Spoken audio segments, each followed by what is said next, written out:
I was raised in Visalia, California, about 45 minutes south of here. For undergraduate, I went to Fresno Pacific University here in town, and I majored in biology with an emphasis in human health. As a little kid, a lot of people don't take you seriously when you say I want to be a doctor, but as you start to get older through college, they start to kind of believe it more. So I was super thrilled the morning I got the phone call that I was accepted to CHSU. They're right here in town where I wanted to stay at, local in the Valley. All my family and friends are from the Valley here, so I was hoping to be able to stay, real close by, and that's what I got to do. So they line up right with my goal of wanting to stay local and become a doctor here in the area and be able to serve the community.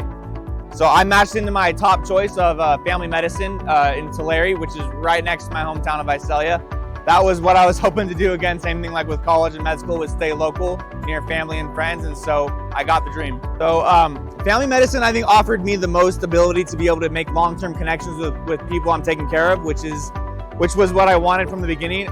Those rotations in primary care were where I felt most at home, being able to kind of, talk to people, meet them, get to know them, feel like I'm taking the best care of them. The more I get to spend time with them, not in so much of a rushed environment.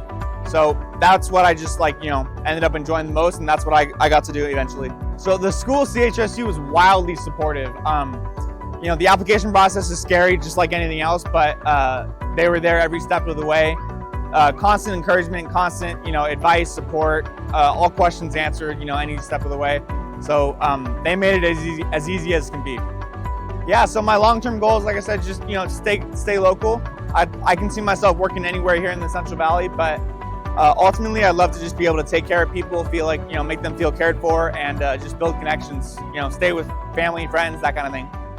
I'd say, a lot of people like I grew up with, here in the area were super excited, for high school and college to get out of the area and, go away to the beach or this or that. But I wanted to stay local. I love the Valley. So if you love the Valley, it's worth staying.